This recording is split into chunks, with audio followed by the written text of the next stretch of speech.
A PGR já tem uma data para denunciar Bolsonaro.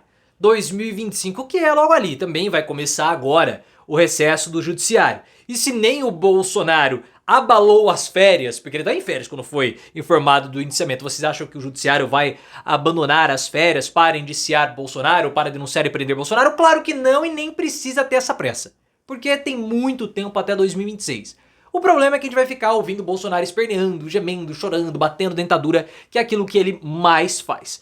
A defesa do Bolsonaro vai tentar apelar para a suspeição do Alexandre de Moraes, dizendo que ele não é imparcial para julgar o ex-presidente. Mas mesmo Moraes dentro ou fora do processo, Bolsonaro será condenado.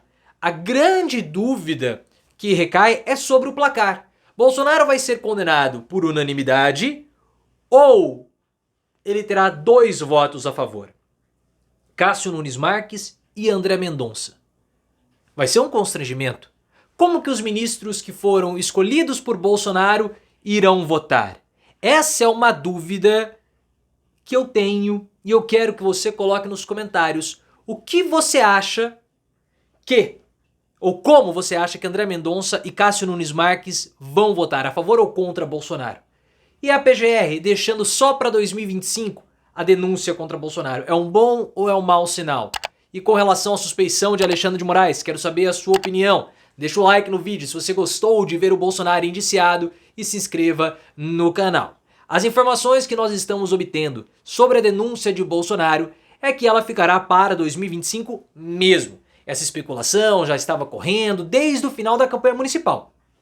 Paulo Gonet hoje tem 2 denúncias em sua mesa. A denúncia do inquérito das joias e também a denúncia sobre os certificados de imunização falsificados do Bolsonaro. E agora também o inquérito do 8 de janeiro. Havia especulação que ele poderia denunciar Bolsonaro ou encaminhar a denúncia ao STF depois da campanha municipal, que não aconteceu. Agora em 2025 vai ser a denúncia. O Paulo Gonet já tomou a decisão.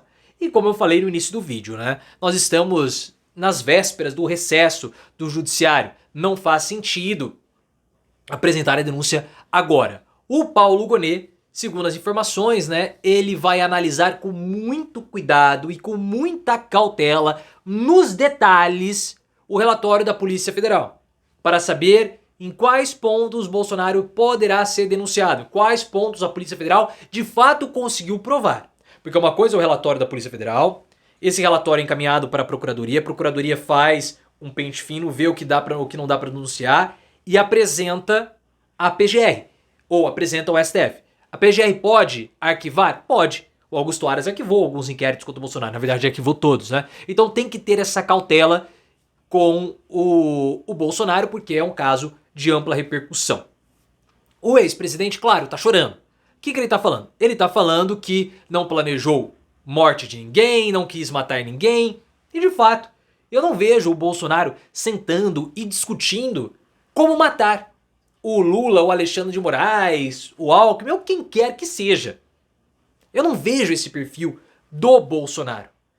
Mas tente imaginar você, o Bolsonaro, arquitetando isso. Mas isso não significa que o Bolsonaro não tenha fomentado. Aí que está a questão. O Bolsonaro, na verdade, é um grande exemplo de vida para todos nós. Bolsonaro é exemplo de vida? Sim, ele é um exemplo de vida. Nunca se cerque de pessoas imbecis. O que o Bolsonaro fez ao longo de todo o seu ministério? Se cercou de gente idiota. Lembra que nós falamos aqui, usamos até o exemplo do Calígula com o Incitatus? Que Calígula colocou como senador de Roma o seu cavalo, Incitatus, para mostrar que qualquer animal poderia ocupar aqueles postos e aquilo não teria prestígio nenhum. O Bolsonaro fez a mesma coisa, colocou um monte de gente tonta, que depois ele devia ficar, os caras chegavam pra ele, falavam, Bolsonaro, nós temos isso aqui, vamos fazer isso aqui. E o Bolsonaro, vai, faz, pode ser, para não perder o apoio. E quando ele viu, os caras foram lá e fizeram o mesmo. O Torres fez o bloqueio na rodovia do segundo turno, os caras tinham um plano pra matar o Alexandre de Moraes e ele fomentava. Porque ele não queria perder o apoio de ninguém, então ele ficava, não, pode ir, vai lá, faz. Nós temos que fazer alguma coisa, hein. Aí tá engraçado que o cara falou pro Maurício Cid assim, olha Cid, o Mário Fernandes, o Bolsonaro falou que eu posso fazer alguma coisa até o dia 31 de dezembro. Claro, porque era quando ele tinha mandato. Depois acabava o mandato e não ia poder fazer nada. Não tem mais poder nenhum, você vai perder seu posto, porque você tem mandato enquanto eu tiver mandato também. Então assim, não se cerquem de pessoas idiotas, porque elas podem fazer idiotice e arrastar você junto. E foi isso que aconteceu. O Bolsonaro pode ser preso por qualquer outra coisa, enfim, mas ele será. A PGR também está demorando porque ela ainda define se vai apresentar uma denúncia unificada de tudo ou uma denúncia segmentada. Porque hoje existem 3 inquéritos no colo, né, do Paulo Gonet. Joias, documentos falsificados e 8 de janeiro. Ele pode apresentar de modo segmentado ou ele pode unificar tudo. E eu acredito que ele tenha que unificar tudo, porque ficou muito claro a atuação da estrutura ou da organização ilegal de dentro do Palácio do Planalto comandada por Bolsonaro. Essa organização, o que ela fazia? Ela tinha núcleos de atuação, como nós falávamos há muito tempo, e esses núcleos eles se confundiam, porque os agentes eles eram os mesmos, por exemplo, o Mauro Cid. E toda essa estrutura tinha como objetivo beneficiar o ex-presidente, beneficiar Bolsonaro. Então eu vejo que o mais correto mesmo é o Paulo Gonet amarrar tudo e promover essa unificação, para que Bolsonaro seja denunciado por chefe de uma organização criminosa. Mas mesmo que demore, pessoal, essa denúncia do Gonet, ela vai chegar. Isso vai acontecer. O Robson Bonin da Veja conversou com algumas pessoas do STF, conversou com alguns ministros, e eles não veem a mínima possibilidade do Paulo Gonet arquivar essa denúncia diante de todos os fatos que foram expostos. Então o Gonet ele vai avaliar e vai definir se ele encaminha ou não a denúncia. Se ele encaminhar a denúncia, o STF vai verificar se aceita ou não a denúncia. Se aceitar, Bolsonaro vira réu e aí começa o julgamento dele, que deverá ser finalizado até 2026. É isso o que deverá acontecer e esse é todo o rito esperado para o processo de Bolsonaro, que está esperneando também, levantando a tese da suspeição de Alexandre de Moraes. O que significa a tese de suspensão? Que um juiz ele é considerado suspeito para julgar ou para participar daquele processo, porque ele teria algum tipo de envolvimento com as partes. No caso, o Alexandre de Moraes, ele foi citado no plano de execução, então ele não teria a possibilidade de julgar o Bolsonaro. É claro que essa é uma tese que a suspeição do Moraes poder ou não ocorrer é uma tese que causa controvérsias. Não há uma unidade de entendimento, um entendimento único, um consenso. Por exemplo, Miguel Reale Júnior, ele apareceu no UOL falando o seguinte, Moraes pode julgar.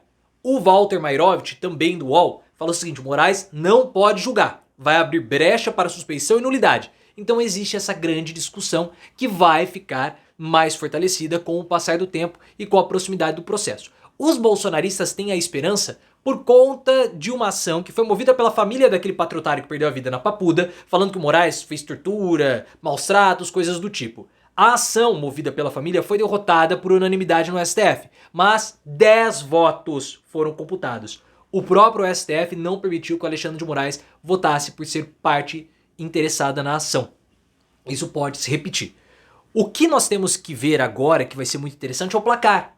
Por quê? Bolsonaro indicou Cássio Nunes Marques e André Mendonça para serem ministros do STF. E o placar vai ser muito importante. Mesmo que Moraes não vote, a corte vai votar pela condenação do Bolsonaro. Mas o placar pode ser um 10-0 ou um 8-2. Se Nunes Marques e André Mendonça votarem contra Bolsonaro, toda a tese, toda a narrativa de Bolsonaro de perseguição cai por terra.